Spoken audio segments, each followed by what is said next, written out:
On this week's episode, we're talking about the metalcore band Haste the Day. We talk about this in the episode, but Haste the Day may be the band that we have collectively seen the most over the years. I swear we are catching these guys 2 to 3 times a year. They're one of the bands on our list for Furnace Fest that is a must see, so I'm glad that we got this one in before the show. Let's open this pit up.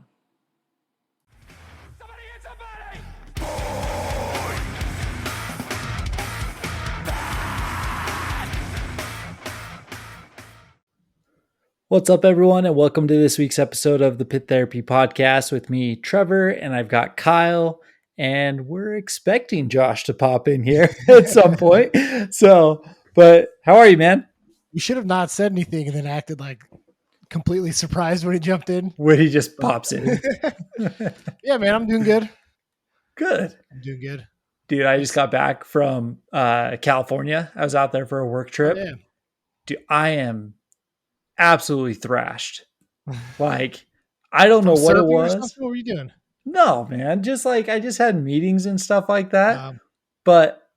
And they weren't even like all day meetings. I only worked like half days, but I'm just beat, dude. I don't know what it is. Traveling just took it out of me this time. Dude, work trips suck because I've had to explain this to my wife that like work trips are not fun because you have to be in work mode the entire time. It's not like you're just there hanging out, right? Like there's work Kyle and then there's home Kyle. Like work Kyle's exhausting, man. I don't want to do that all the time. I hate work trips. I will say the company I work for, dude, it was a party from start to finish. So like maybe that's part of why I'm so thrashed. Like, dude, like I'm not a drinker. I don't do that kind of stuff. You like still hungover from it or what? Dude, I don't do any of that kind of stuff. But there was alcohol flowing freely on this trip, and I was exhausted just watching how much everyone was drinking. I think that's part of it too, is like we were up until like 10, 11 o'clock at night, just hanging out and, at bars and stuff like that. But, well, it is what it is. So I'm glad you survived. Yeah. Glad you made it. It was a good time. And freaking San Diego, man, absolute perfect weather the whole time. It's awesome. It's amazing. So if it wasn't $1 million to live there, I would do it. For real, right? Yeah. Anyways, but what about you, man? How's the last week been for you? It's been fine. I don't know. It's the same old. It's still hot. I think today it was like 97 degrees. And so it's just like, I don't know. I like the heat and I moved down here for the heat, but I don't know, man. We're like halfway through September with like 100-degree heat index. Like it's time to cool off a little bit. That's too much. A little bit. I don't want it to get too cold because but we're really starting to cool off here in Utah. Like I've had just my AC and my furnace off for the last week. That's nice. And it's just solid. So it's nice for you for like a month and then it's cold. And so then I'll be happy I'm not up there. Yeah, it's fine.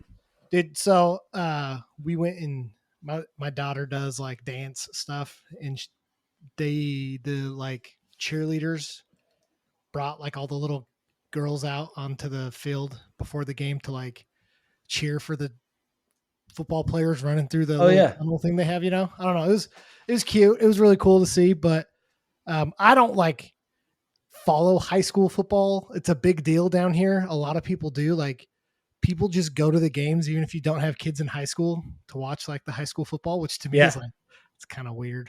But I guess they were supposed to be good this year, but their quarterback tore their ACL like the second game in. Oh, for real? Isn't that wild that kids, like when we were growing up, did you ever hear about kids in high school tearing ACLs and stuff? It was very rarely. And oftentimes if like it did happen, it was like a senior year or like just barely out of school kind of thing. Like the one that I can think of is we had a baseball player who actually got picked up by the Atlanta Braves and like out of high school. And then he tore his ACL pretty early in the minors. I'm pretty sure is what it was. I think it was his ACL. Something. He tore something, if I recall it. I don't know. It's just crazy. I mean, I think I've been thinking a lot about this lately because my kids' sports just started up and stuff. but I read an article that was talking about how because kids are specializing in sports at younger ages, they're having these like adult injuries in high school and middle school and Yeah. stuff. Like kids tearing their Achilles in high school. Like that's insane, you know? I don't know.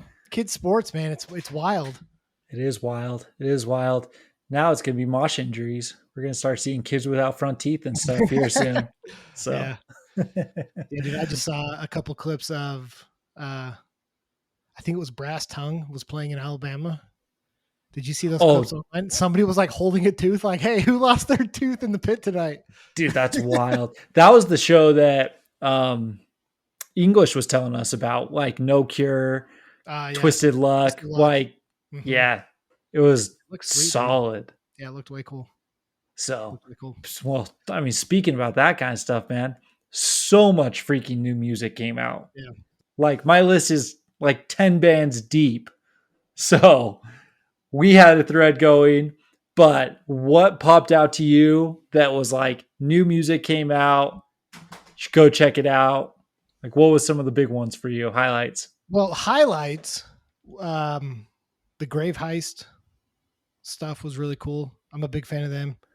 Uh, is it Berthold or Berthold? I feel like saying Berthold makes me sound like an 80-year-old man, like married to someone named Berthold, you know? I don't Bertha. know. Yeah, Berthold. I don't know how you say it. City. Their new album is really good. I really like those guys. On the flip side, a low light is freaking Under Oath, dude. It's the worst song I've ever heard. Okay, so people might give me shit for this. I don't mind it, but I don't like it under the Under Oath name. Like if it was under someone else, if it was a project like a different project that just sounded like this, I would think that it's a fine song. Look, being Under Oath, it's not Under Oath. Okay, this might be the only time that I ever agree with you. Change your name. No, freaking Under Oath, change your name. Under Oath, change your name. Yes, that one I'll get behind. The thing that killed me is when they dropped it, and maybe it was just the promotion that I saw, but it was just Spencer and Aaron. Yeah. On the promotion for it. So is this like a weird one-off? They just like decided to make like a weird techno type song. If that's the case, then like whatever, I'll look past it. I think all their new stuff sucks anyways, but that's true. I don't think so. And the reason why I say that is because they put it out. It didn't receive very good feedback from what I could see online. And the guitarist came out and defended it. And so the guitars are very minimal in there. Yeah. And if you're very minimal and you're still coming out and defending it, like I think that this is the direction they're going. Also, he probably just wants to keep collecting a paycheck.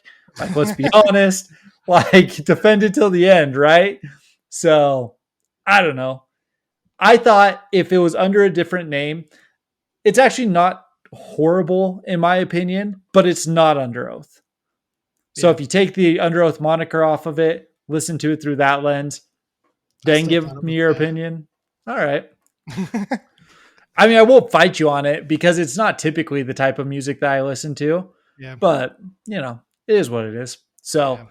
But okay, so what are highlights of stuff that you, because we had a big list. So what jumped out at you, and then we can go through the rest of them. Yeah, so a couple of the bands who we're friends with now, you know, Goalkeeper, they have a new EP coming out. So their single they dropped is called Black Hole. That's definitely one to go check out. What did you like? It was an interesting song because I heard a ton of Blink and Alkaline Trio in it. It is interesting. I got more moving towards current Wonder Years. Like as the Wonder Years have matured and as the Wonder Years have developed, like especially that second after the chorus riff, it is very Wonder Years-esque. Like I don't listen No Closer to Heaven, Wonder Years style. I don't listen to enough new Wonder Years to to know. But yeah, Well, and I think maybe the reason why that's standing out to me too is Cody, when we were talking to him, the drummer mentioned he's a big Wonder Years fan. So maybe I was listening to it through that lens, and maybe that's why I picked it out that way. But right. that was kind of the direction I got, which is just a more mature, it's still pop punk, but it's more towards the post hardcore sound at this point. Yeah. So It's a really yeah, cool sound. Like it's a yeah, really cool sound. I really liked it. And the vocalist, like his vocal tone is just so unique in this kind of music. yes, And they just do it really well. So I mean, we're probably sounding like a broken record on some of these bands because we're going to bring up another one here in a second, I'm sure. yeah. But if you're not listening to them, go listen to them because it's just solid music. Right. And the next one, Interpersonal, right? They dropped their singles. Becoming Death was the newest one that they had. They had Alabaster out previously, but Becoming Death. And again, it's a more maturing sound. Yeah. It's trending towards that post hardcore feel. It, everything's just maturing is the only way to describe it. It's evolving. It gets into some of that type of slower, not quite as fast, darker subject matter type of stuff. What was the other? You just said it. What was the other interpersonal? Alabaster, No, the other one. Becoming Death or Becoming Become Death. Death. Become Death. That's right. I was talking to, I think it's the vocalist. I think he was the one responding back to me because he usually does their, not the vocalist, their guitarist, Jordan. Yeah, Jordan. He usually runs their social media. So I think I was talking to him, but he was like, we knew that this one was going to be kind of a shock for people because it's significantly heavier than anything else they've done. Yeah. And he was just like, we just wanted to get it out there so that the like shock factor could kind of wear off and people could warm up to it. And I was like, it's kind of a smart move, you know, like drop that now, let people get over the fact that it's heavier and different. And then, you know, maybe you can like the rest of the album then is going to sound like kind of what you expect it to sound, you know? That is interesting. So I'll be interested to see the rest of the album then, because Yeah. they've already said that they're going more towards that direction. Like when we were talking to them the first time, they were already trending this way.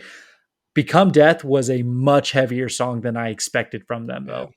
So I was surprised about that. So I'm excited for it. A couple of the local guys here. We got new Run Into the Sun. They did a 2 single drop, Victory and Light. It's great. Victory, especially. It has Nick Karchner, who he records everything. He produces everything here. He's in like 8 bands here, kind of thing. He does a guest spot on it. And then also with Nick is Graveway. They're actually up from Idaho, but they dropped their full EP. They've had a couple singles out, but they just dropped that on the 13th. It's another fantastic drop. It's heavier. And then Good Tears, who is Dan Fletcher, who is Run Into the Sun, released a 3-song EP called Cactus. And it's like some folk versions of some of his other work that he's done from different projects. So if you like that kind of campfire, folky stuff like that, it's solid. So It Dies Today released. It Dies Today and August Burns Red. Yeah. I actually really liked it. I did too, which you were the one who said that you didn't really like the August Burns Red though, right? No, I didn't really like it. See, and that's so weird to me. I know. They're in the same vein. I don't know. It Dies Today is more of a nostalgic sound to me. Sure. Like this, Sure.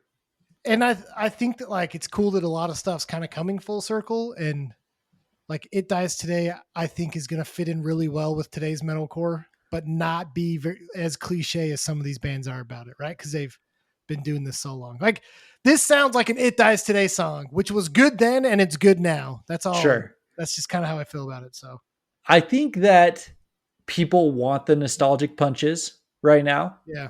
And it was very much a return to form kind of thing. So I liked, was it called Black Clouds though too, that they released last year?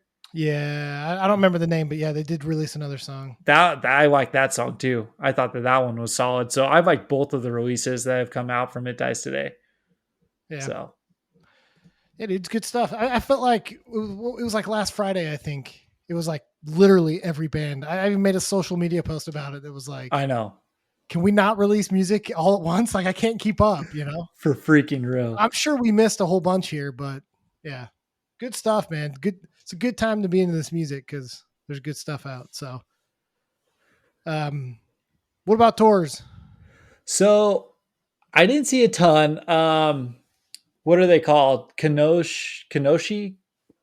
Is that what they called? Kenosha or something like that? No, I think they're called Kenoshi, or I don't know. They announced a tour with Omerta and I don't remember who the other band was, but they're going out. And then I don't know if we've talked about this one. It's been announced for a minute, but big ass trucks coming through with Oh, nice. Ruin. Yeah, that's And sick. then for the SLC day, we get Disdain and Zodiac Killer on that. So that's going to be super dope. Yeah. And then a comeback show for an old SLC band called Pushing Up Daisies got announced. Right. And that's going to be with Absolved. And then the new straight edge band who's coming out of Salt Lake called Forever War. They haven't dropped any music yet, but it's with a bunch of guys who are in, again, a bunch of different bands and stuff. Yeah. It's going to be solid. It's a return to just fast in your face hardcore. So I'm excited for that. Cool. So those are the ones that I saw. Anything that you saw? Well, this will be people will hear about this after I've gone to it, but I'm going to Speed and Bitter End tomorrow. I didn't realize it was tomorrow. Yeah. Dude, that's awesome. I originally wasn't going to go to it because it was Speed and Zabalba. And like Zabalba would have been cool to see, but like it being this close to Furnace Fest and stuff, I just like wasn't really planning on going. But then when Zabalba dropped, I don't know why they dropped, but Zabalba dropped and then Bitter End got signed onto it. And I'm like a huge Bitter End fan now, and I just have never been able to see him. So I was like, yep, I'm going. So nice. I'm taking my wife, and I showed her like some of the music because she'd never heard of these bands, and she's like, yeah, this is like way too violent for me. And I was like, all right, well, like I'll just go alone. Like I'm not missing Bitter End. And she's like, hey, I'll go. But like, what are my chances of getting hit with a chair? And I'm like, they're not zero. Like it's not that high, but it's not zero. But no, I'm pumped for it tomorrow. I'm probably only going to stay for like a couple songs of Speed just to say I've seen them. I don't really care to see Speed that much, but like Bitter End is going to be amazing. There's a local band called Spit My Rage. Okay. It's opening, and they're really sick if you haven't heard them. And there's another band called Day by Day, which I have not really heard of. So okay. Yeah, I haven't heard them either. So should be solid, sick, man. Yeah, I'm pumped. I don't know why. I thought that was after we got back from Furnace Fest for some reason. So that's wild. Yeah. And the second I see a flute come out from Speed, I'm out of there. That's the line. That's the line I'm going to draw. I will watch Speed until the flute comes out. Until the flute comes. Flute's out, I'm gone. All right. Oh, dude. I haven't seen Speed yet. I do want to see Speed. I think it'd be fun. So, but no, man. We're going to have like a representative of Reebok come out and like open it. Or it's not Reebok, it's Foot Locker, right? I don't remember who they were with, but one of those stupid people. Yeah. So, we are getting into like the full throes of concert season right now. Yeah. There's just so much stuff happening. So, I mean, I'm going to have to pick and choose. Like Me too. I'm not going to be able to see everything. So there's like I don't know. It's cool moving out of state and then getting like, cause I'm learning all this stuff about the local scene here. Like, we talked to Rob from Will to Live, but his drummer, I think, is drumming for this other band called Realms of Death. Okay. Yeah. And dude, they're sick. And they're coming here in like a week and a half, but it's like, that's like button right up to Furnace Fest. I just can't do it. But like, there's so many good shows like that of these older bands that are coming out that are making these random runs, especially like old Texas bands. And I really want to see them, but I don't know how I'm going to make it to all of it. For real though. So, well, speaking of older bands, we're talking Haste the Day today. Yeah. Dude, this is one. It's been on both of our lists. We've wanted to talk about them for a long time. Let's just dive right in, right? What was your first Haste the Day memory or experience, or what do you remember first from Haste the Day? I honestly don't know. I don't remember how we got into these guys. I don't. It would have been When Everything Falls. That would have been the album that we got into first. Um, I remember seeing them in 2005 with Scary Kids, A Static Lullaby, and Bed Light for Blue Eyes. Um, but yeah, so it's been probably around 2004, 2005 that I've been listening to them. When did Everything Falls came out in 2005? So that would have been Yeah. when I found them. I have no idea how I found them. I wonder if it was like a recommended band from As I Lay Dying, because I know my brother was listening to As I Lay Dying. Oh, maybe. So, So but I have no idea. I remember my first experience with these guys, and this is going to sound funny, but I used to have an old school. It was probably 25 inches, like box TV, and it had like the wood frame and everything, and it was on a swivel. Yeah. And I used to lay in my living room. I put my feet on it. I just swivel it back and forth while I watch TV. But on an antenna station, there was a Christian rock music channel. And like once a month or like every other week, they would have a metal segment. And I only saw it like maybe 2 or 3 times, but one time I was flipping through and it was the When Everything Falls music video where they're up on the rooftops. Uh-huh. And I just remember like them belting and blasting. And that was my first experience with Haste the Yeah. Day. And you got to remember 2005, this period, we're listening to, or at least I'm listening to a lot of Taking Back Sunday. I'm listening to a lot of Census Fell, emo, post hardcore type of stuff. Right. Haste the Day was, especially Jimmy, heavy with his high vocals, that kind of fry, black metal, high scream and stuff like that. It was aggressive. So I very vividly remember seeing that and watching it because right after it was an Under Oath music video that I watched. I'm pretty sure it was When the Sun Sleeps. So it was awesome. But yeah, that was my first experience with them. I wonder if you were the one then that got us into. I don't know. I mean, it wouldn't have been a shock to me because I was already listening to As I Lay Dying with my brother. Yeah. And so, but yeah, I wonder if you were the one that introduced us to him then. Possibly. I don't know if at that point I would have recommended them. Okay.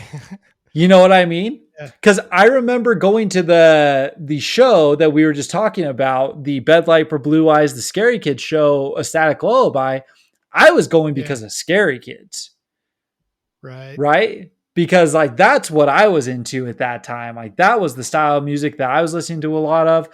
Bed Light for Blue Eyes was another band that we were listening to a ton of at that period. So Static Lullaby, we were listening a ton. Yeah, to. It was like almost everyone but Haste the Day.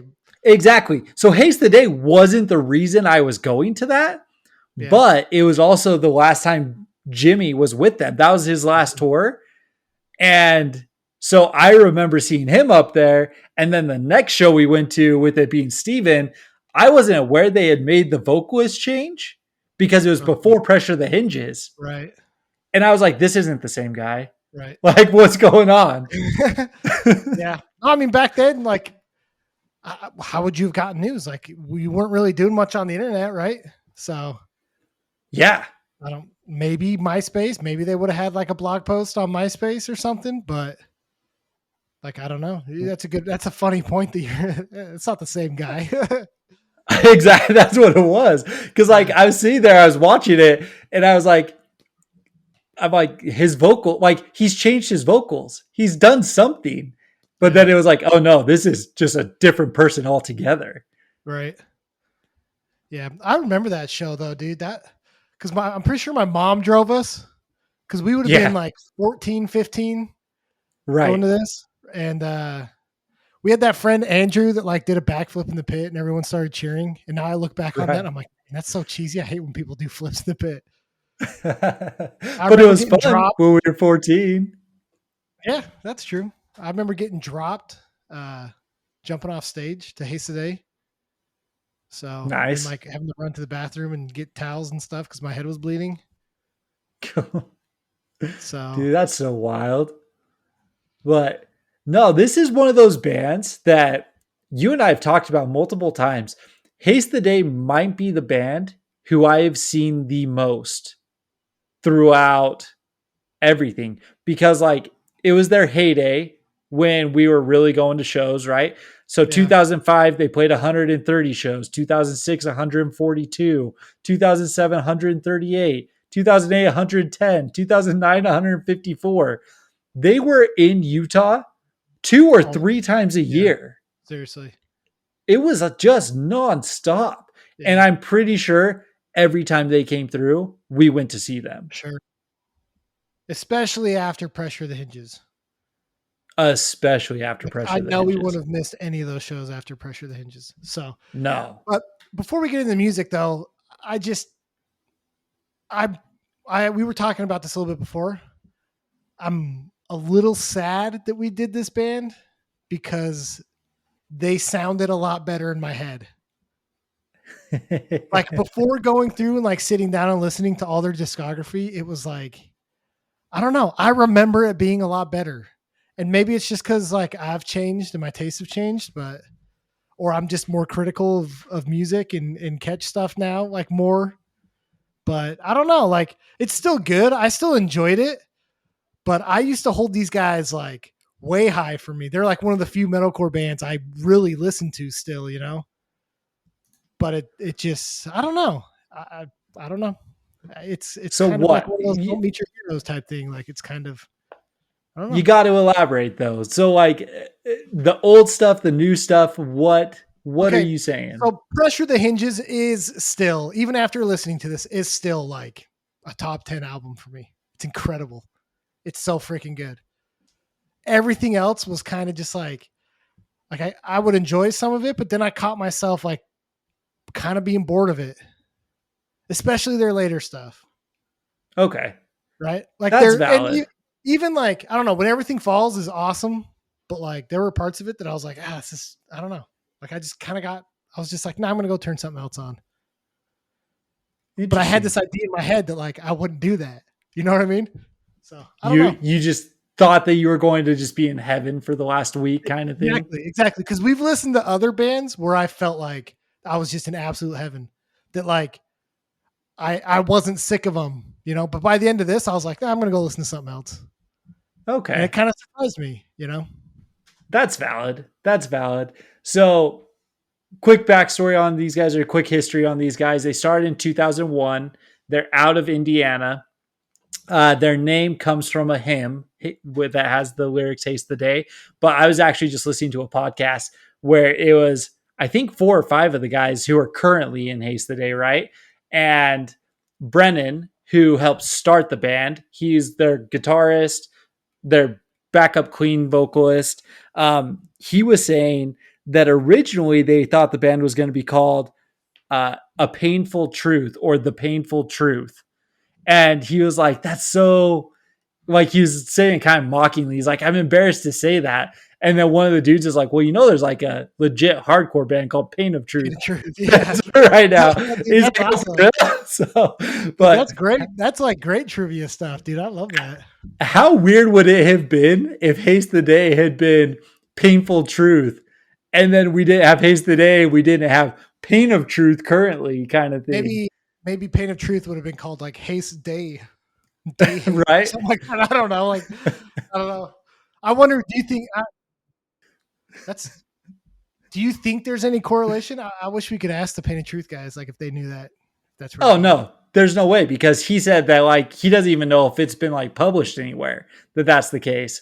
And this podcast was only recorded like a couple months ago, so Mhm. Pain of Truth has definitely been out for a long time. But Really odds, uh, man. Crazy. it is crazy, right? It is wild. So they started then a little bit into it. So they started as a 3 piece, and then they added a second guitarist, and they brought Jimmy in as their vocalist. So Jimmy was originally a vocalist back in 97 through 99 of like a death metal band called Upheaval. I sent that over to you, or I told you to listen to some of it. Yeah. And it like all of a sudden, Jimmy's vocals make sense to me. after listening to Upheaval. And you said it's not really your thing. Dude, I could get down on some Upheaval. I thought it was great. Yeah. No, it's right up your alley. I It's understand that. like heavier death metal, almost some like black metal at times, A little bit. Yeah. but that more high pitched shrieking scream and stuff definitely suits it very well. Yeah. So, what when like obviously we've already said Pressure the Hinges is like it's a go album for us. It's Yeah. incredible. But When Everything Falls might be their number one song, in my opinion. Really? Oh yeah. When It's Everything good. Falls is like a top 5 all-time metalcore song, bro. Yeah, probably. I don't know. I just have such high regard for Pressure the Hinges. The song Pressure the Hinges too. That's true. That sound just resonates, has always resonated with me. Like it's kind of funny, right? And this is an interesting point to make about this band is that it's like you're introduced to this band that has a sound, that has such a unique vocalist. Like you said, When Everything Falls, potentially top 5 greatest metalcore song of all time, right? Long Way Down, same thing. Like there's just straight bangers on this album. And I remember listening to it like all the time, Yeah. front to back.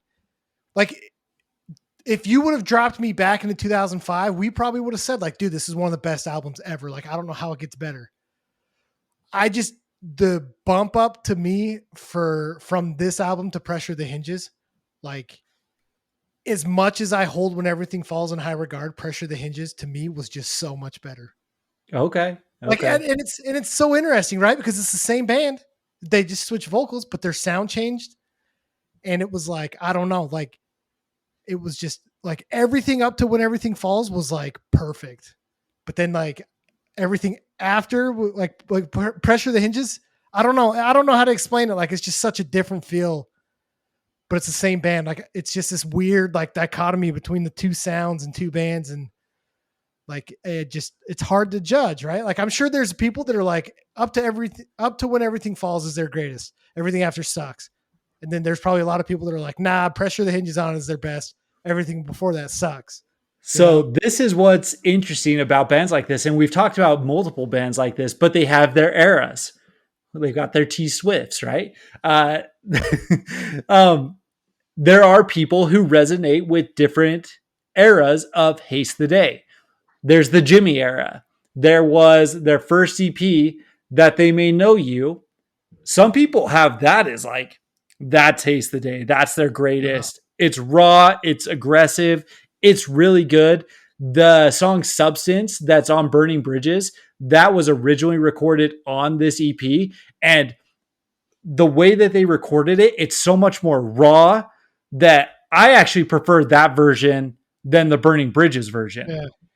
It's great. It's fantastic, right?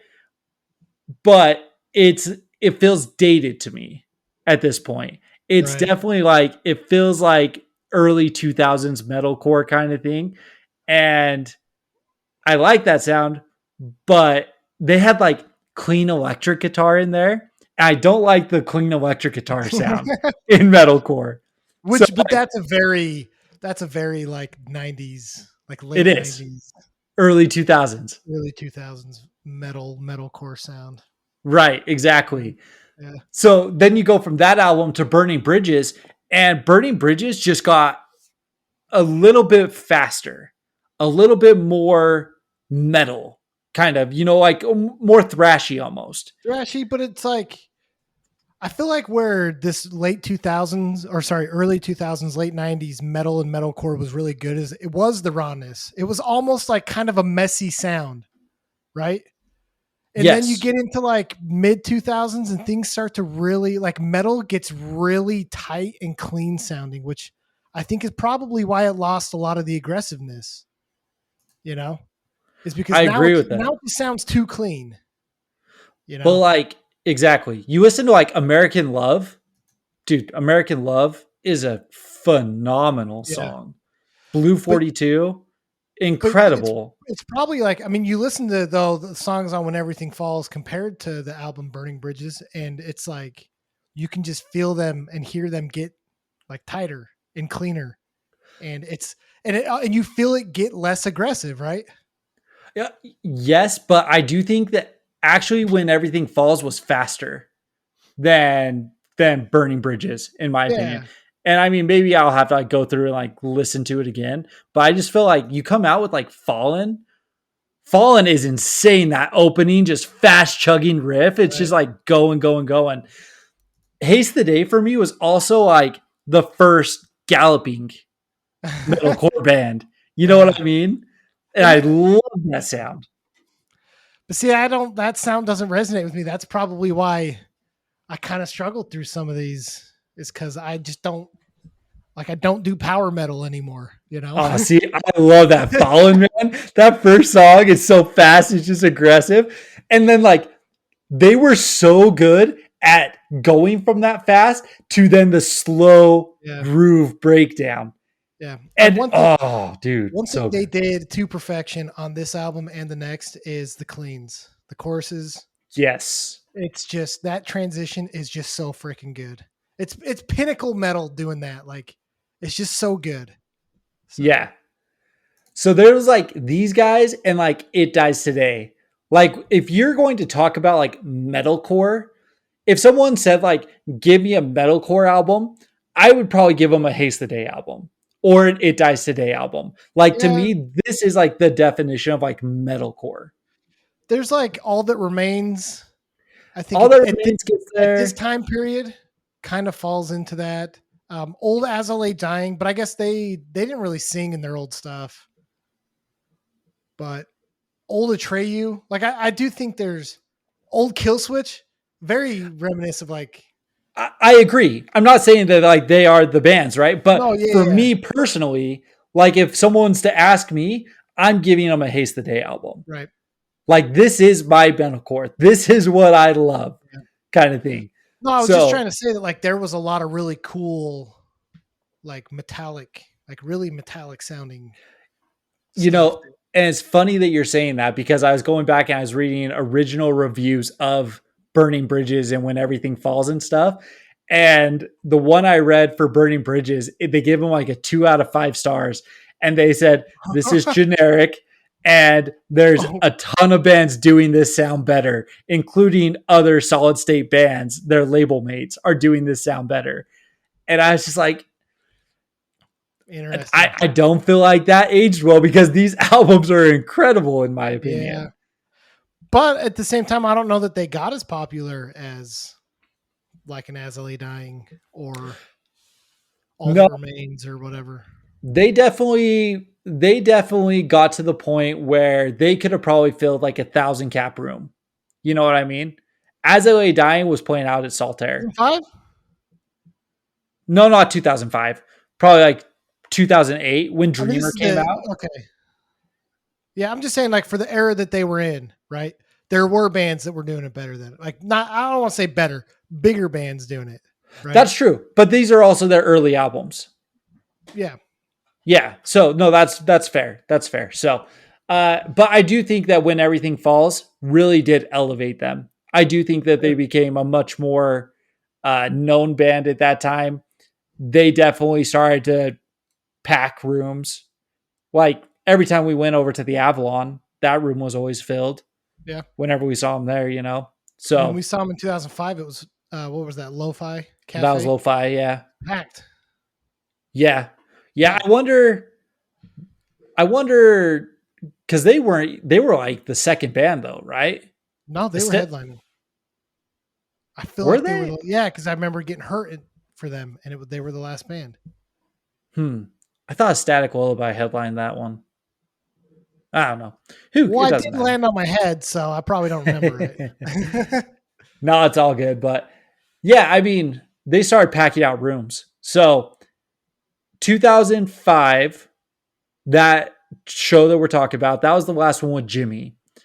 They then pick up Steven, who is the first releases with Pressure the Hinges. hmm And this album to me, I had Pressure the Hinges as my uh, instant messenger picture Yeah. for 3 years. Right. I love this album. Yeah. Dude, I remember us driving to like lacrosse games listening to it. Like this was our pump up music, Dude, you know? this album is absolutely incredible. Eye of the Needle, Pressure the Hinges, uh, freaking Chorus of Angels. Yeah. Like when I said Everything Falls might be their top, like Chorus of Angels is a very, very close second, Yeah.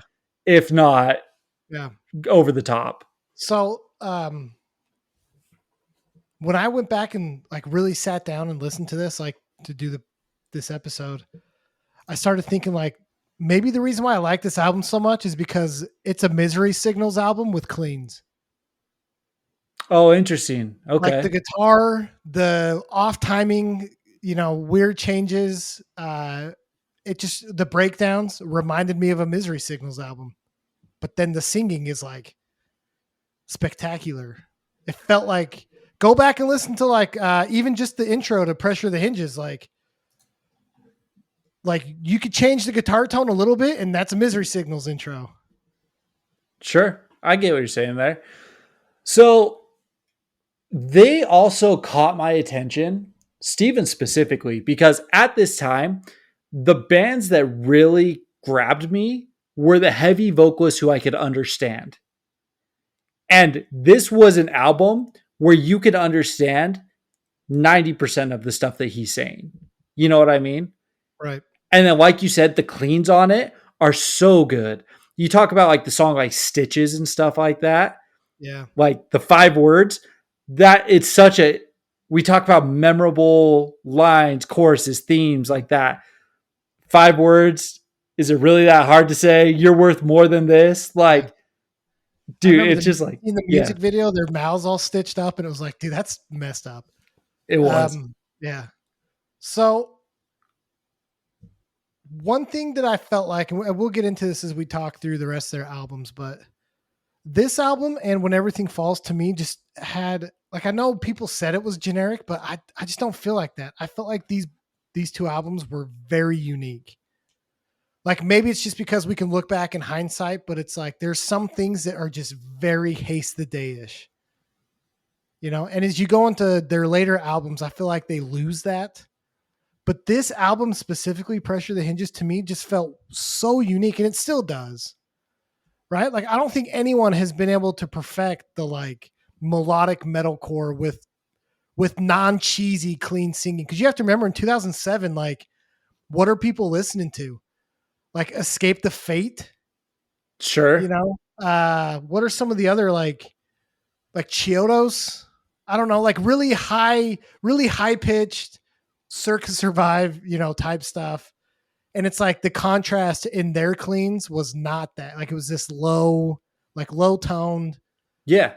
It just, I don't know, like it felt different even at the time. And I still feel like it's aged very well because it still sounds very unique to all the rest of the generic metalcore that's coming out today. Yeah. And while I agree with you that it's more unique to today, I do think that this was the definition of generic back in the day. Like, I will fight you on that actually. But Oh, there's a so explain reason that. Why? there's a reason that things become generic, and it's because they are so good. And people start to copy, they start to follow the same patterns and do the same trends and things along those lines. Like I was saying about their earlier albums, Burning Bridges and When Everything Falls, Haste the Day is a very gallopy band. You know what I mean? They Yeah. have a lot of like those patterns. You still kept some of that gallop, that fast stuff into like the slow, they're generic breakdowns, but fantastic breakdowns that you get in metalcore.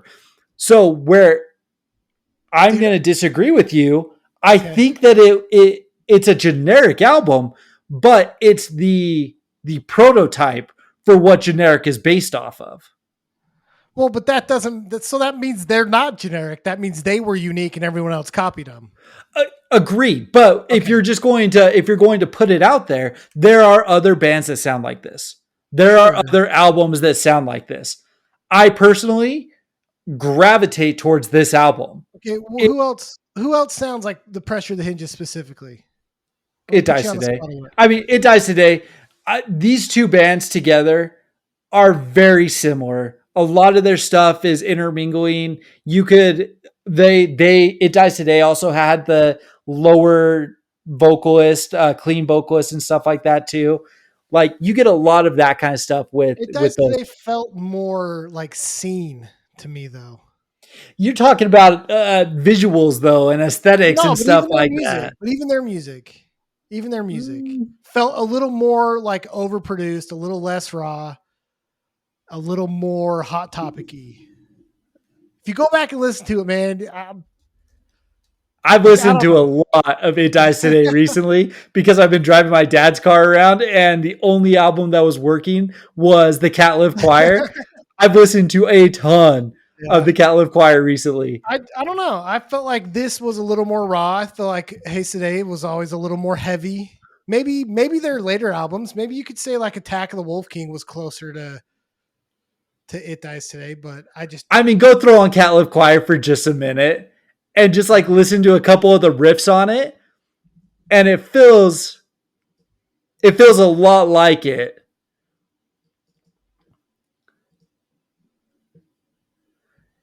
yeah. See, you listen to it. It feels a little more hot topicy to me. All right. Yeah, I don't know. I feel like that But those okay, they're very okay, similar and they they're toured they're together and stuff and they're similar. And like I'll give you credit. Like you're right. He's not as like whiny as a lot of the other stuff that was out of that time. The guy from It Dies Today. So I completely understand where your like similarities are coming from. But just like you said though, this to me was the standard, right? Not yes. like we listened, I think, to like It Dies Today, the Cat Live Choir, for example. But this to me was the standard, right? And like I would argue that Haste Today probably was bigger than It Dies Today, right? Yeah, So I you would could think so. so we could even I don't know, it's all semantics, but whatever. Look, Pressure of the Hinges is an incredible album. I love the changes of sounds too. Like I know we talk about interludes. I don't think is do they have full interludes? I don't think they do. But they do break it up with like some kind of slower, more like musically focused songs and less just like a normal metal song, you know? Like Janet's Planet, for example. Yeah. Um, the last thing I'm gonna say about this is freaking the first time I heard that breakdown at the end and Pressure the Hinges, where it just like comes right out of nowhere with the like tempo change at the end was one of the coolest things. I probably listened to that part alone like 400 times. Do you know what Yeah. part I'm talking about? Yeah, I do. Where it just kind of cuts. It kind of Yeah. builds up. And then yeah, I know what you're talking about. No, it's incredible. Pressure of the Hinges is a fantastic song. But yeah, I mean, like this whole album, I could go through each song individually and talk about every song, right? I listen to this album nonstop. Uh, but again, the high points for me, Chorus of Angels, that is such a booming song. Pressure the Hinges and Stitches. I would say that those three are probably my top three songs off Okay. this album. So I would probably do Pressure the Hinges, The Minor Prophets, I like Minor and Prophets too. White Collar. White Collar is also incredible. Yeah. There's not a bad song on this. No, It's there's so not good. at all. So, okay. So after you get this album, Pressure the Hinges, we drop over to Dreamer. And I will, I might be victim of just Pressure the Hinges was so good. I listened to that album for hours and hours and hours on end that I don't know if anything could have lived up to it that they put out after. Yeah. And I lost interest in Dreamers. I did not think Dreamers was that good. Even going back to today and re listening to it, the way that they record his heavy vocals, it just doesn't hit Yeah. quite the same. There was something weird with the vocal production.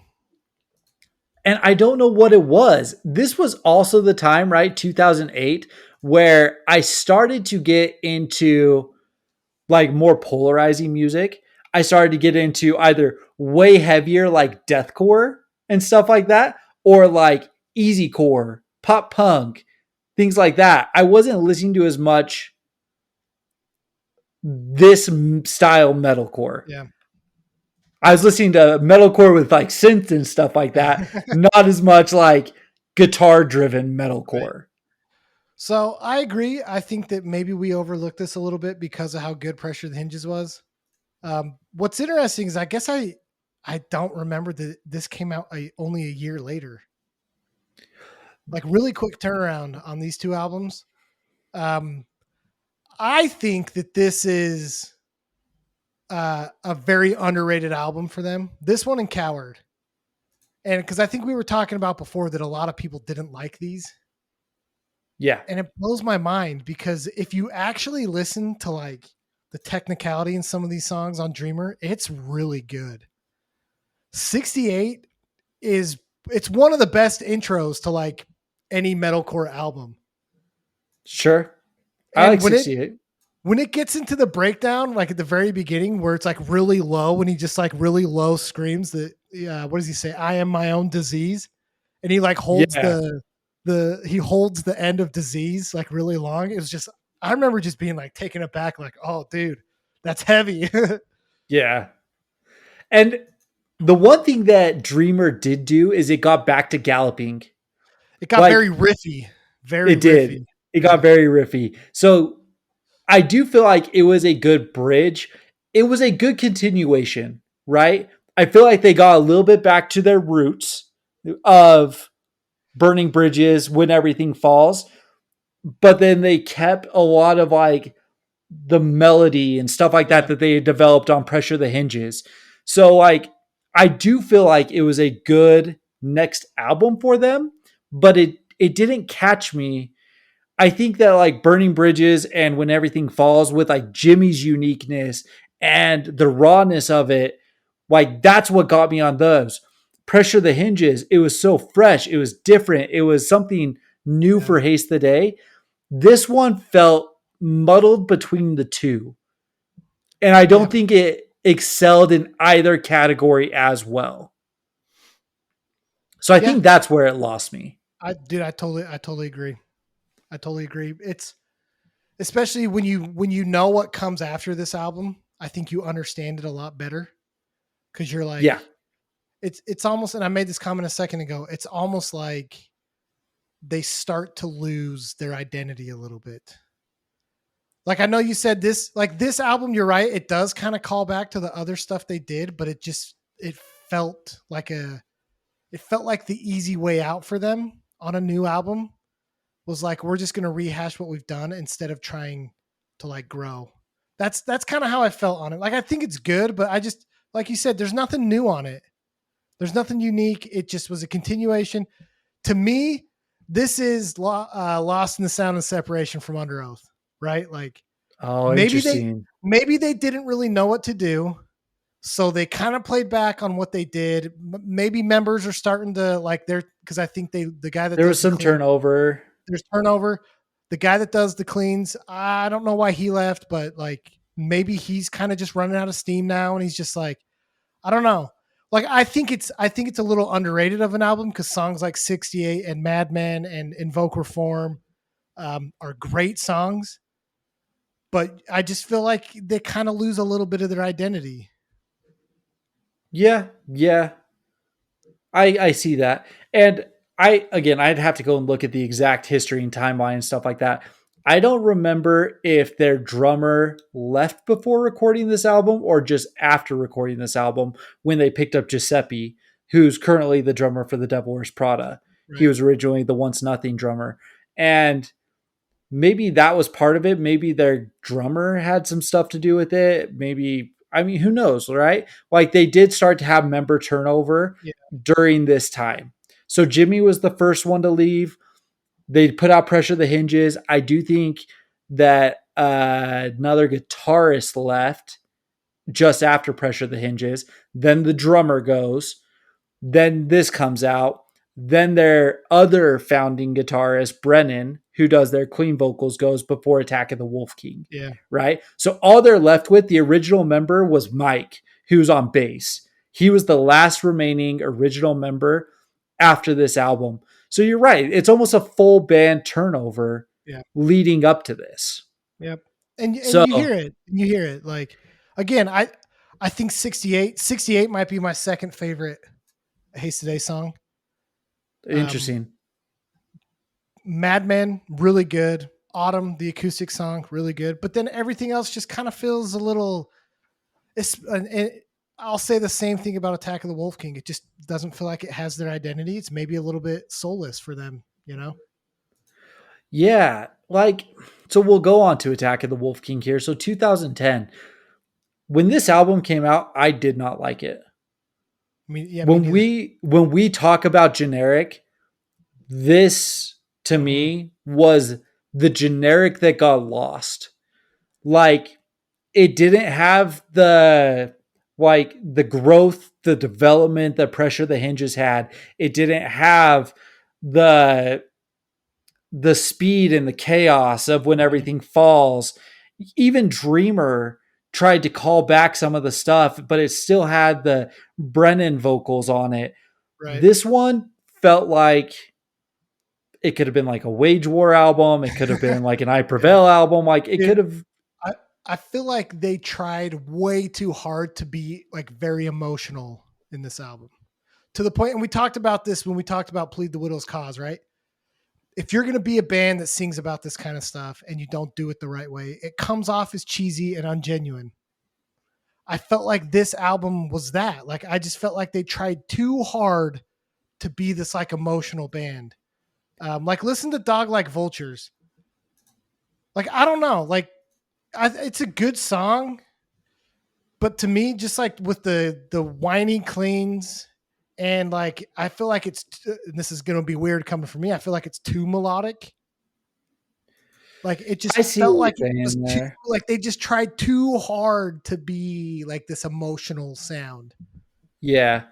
And I think that the 2010, I think that that really high clean singing is what's really creeping into metalcore at the time. Like that's what's getting like a ton of attraction. A lot of people are getting drawn to that. That's what most metalcore clean sound like at this point in time. So I do think that they got stuck in that trap.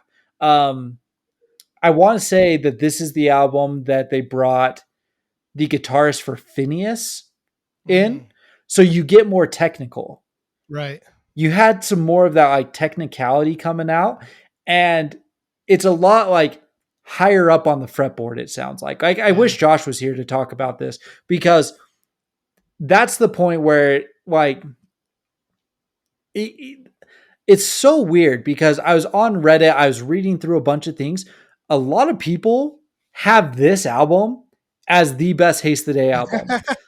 Not only that, there was, and maybe this was just a stupid person or whatever, but they're like, it might be the best 2010 metalcore album that Mm, came out, kind of thing.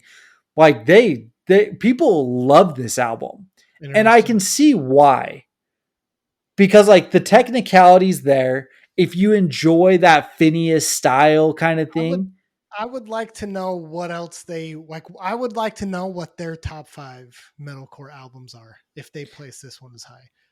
Because I felt like what made Haste Today with their first 3 albums was there was still rawness and aggression to it.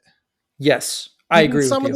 Even some of the songs in Dreamer, there was still some anger. Like again, I'm gonna call back to 68. Like there's some real anger in that song. Yeah, You know, there's nothing like that in here. I It agree almost with you. it becomes like gimmicky metalcore to me, which is what like Phineas became. I feel like Phineas kind of had the same track. Like those older Phineas albums were like fast, in your face, and kind of mean, you know. And then Yeah, they got like overproduced. It's like they traded aggressiveness for technicality. And again, like if I want to see that, I'll go see Dragon Force. sure, You know, sure. like I'm not going to go see Haste Today for the technicality. That's just not what I'm doing. No, right. Honestly, like there is a 3 song run in here from Merit for Sadness, The Unmanifest to The Place That Most Deny, that 3-song run, it's the fastest on the album. It's aggressive right there. Like that 3 run right there was the part of the album when I was listening to it where I was like, okay, this is what I can get down on. Yeah. I like this stuff. But you don't get that throughout the whole album. You know what I mean? It's actually just in like that dose right there. And looking through like the plays on the album, that's like the low spot for what most people are listening to. Me and you, man, it's kind of dude. It's super funny because me and you disagree on like the dumbest things, right? Like Yeah. all the time. Like who would have thought that like me and you would be the ones that agree that like we're against the grain here, right? On what people think. Right.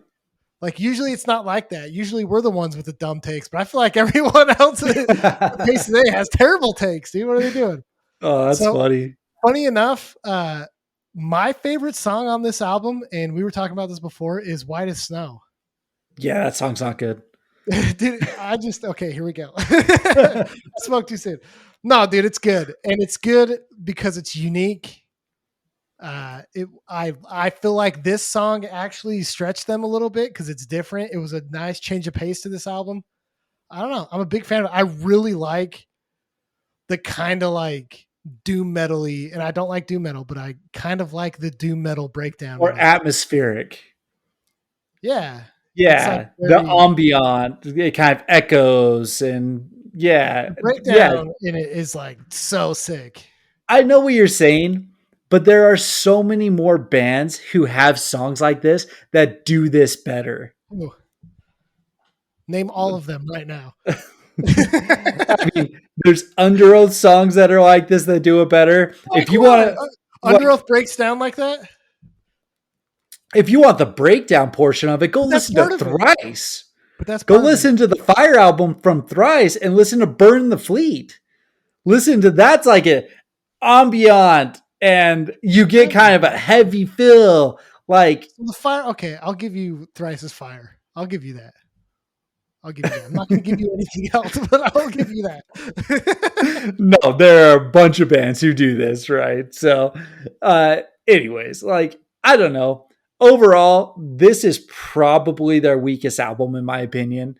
Like, it's this or Dreamer for me. I'm probably saying Attack of the Wolf King's the worst, but I'm just like, I don't know what it is about Dreamer. I'm just not that big of a fan. And to be honest, I think if you had asked me 2 years ago, like pretty much the Jimmy albums would have been on the bottom for me. Okay. Just because of his vocals and stuff like that. Where I stand today, I actually really like unique vocals and different vocals. I'm a huge fan of Jimmy right now. I love that sound. So I think that this flopped for me within like the last 2 years. Yeah. In all reality. So cool. And so after this album, they go on hiatus, right? They do a farewell tour. They're on their way out kind of thing and go away for 4 years before coming back with Coward, which they bring everyone back for. So I think there was 9 or 10 people who had been in the band in some capacity at some point. And I'm not talking about just like touring members. I'm talking about people who actually put stuff on the albums. Cause I think that was the caveat to it. Cause like A Plea for Purging, one of their guitarists played with these guys for a while, but he was only a touring member. I don't think he contributed to Coward. Yeah. When this album came out, I was not a fan whatsoever.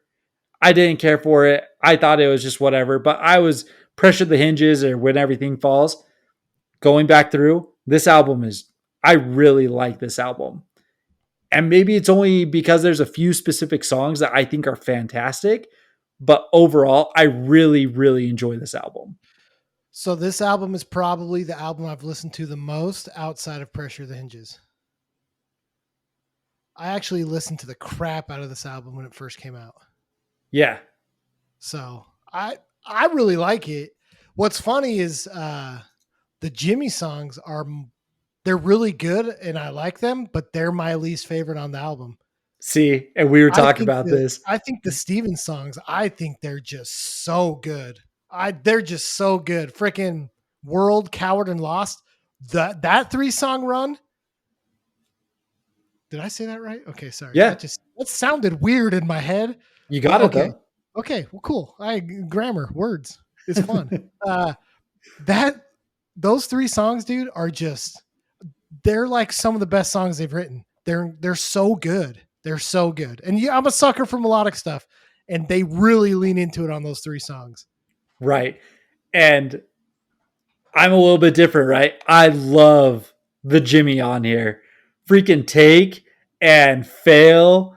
Like those songs are just fantastic to me. Specifically Take right after they get to that intro and then it just Yeah. takes off. Holy cow. It goes wild. It runs wild. From what I understand, Jimmy's not back at Furnace Fest this year. It's Oh, just okay. Steven. So it's 3 guitarists, bass, drums, Steven is what it is. Maybe Jimmy shows up, maybe he does something, but from what I gather, it's he's not performing with them anymore. Interesting. Which Okay. I'm a little bit bummed because I would have loved to see some Coward songs with Jimmy. Well, and we talked about this with some other bands, like When Everything Falls does not sound the same without him. I would rather them Yes, not. I know they're going to, because you have to. I would rather them not play it though, for the pureness of that song. Don't do it without Jimmy, you know. that's fair. That's completely fair. But they're There's going to. something It's they whatever. are. Who knows? Maybe he pops out. Maybe he shows up. That'd be Even sick. if it's just for the one song. But, Like I'm fine with that. dude, honestly, they should just play Pressure the Hinges front to back and then a couple songs off Dreamer and then call it. I That want would to be, see. that would I make still want to everyone hear happy. when everything falls. Yeah. I want to hear American Love. I want to hear. Oh my gosh, hold on. I'll tell Long way you. down. You know what? I'm actually like I love Long Way Down, but you know it's a Goo Goo Doll cover, right? Yeah, but it's incredible. I know, but I'm okay if they don't play a cover song. Uh, I would love When Everything Falls, Walk On, Fallen, American Love. Like those are the 4 old Jimmy songs that I adore those songs. Yeah. So those are the ones that I would love. Long Way Down, I love Long Way Down. I'd be happy to hear it, but not at the expense of one of the other That would ones just being cut. be that would just be a really fun song for them to play live at Furnace Fest. That's true. That's Because you true. A could get lot of the everyone up old there singing and heads. stuff with Yeah, they're singing, everyone moving for it. I think it'd be a lot of fun. that's true. But yeah, I don't know. It's a great band. I think that like I'm not really gonna listen to them much before we go see them in Furnace Fest. I am gonna try and go see them at Furnace Fest because you know I do have a lot of a like emotional attachment to this band, but I just going back and listening to it. Hey, maybe this is the way to put it. Going back and listening to everything that they've put out made me realize how much of an attachment I have to Pressure the Hinges and how little everything else they've done matters to me. That's fair. That's So fair. maybe that's what it is. Maybe it's just because I'm bored because it's like why listen to Dreamer when I can listen to Pressure the Hinges? You know? That's a fair statement. But again, I will say the Jimmy stuff. Really it comes down to 2 albums for him. Well, maybe 3 at this point. Pressure the Hinges, When Everything Falls, and Coward. Yeah. Honestly, I do like the new stuff. So like those are the 3 that if I'm turning stuff on, I'm probably listening to one of those 3. I would probably I might put Dreamer in front of Coward for me. Mostly I'm not because I feel like 68 and Mad Men, like the good songs on Dreamer, I feel like are better like overall than like the good songs on Coward. But I think Coward has more good songs.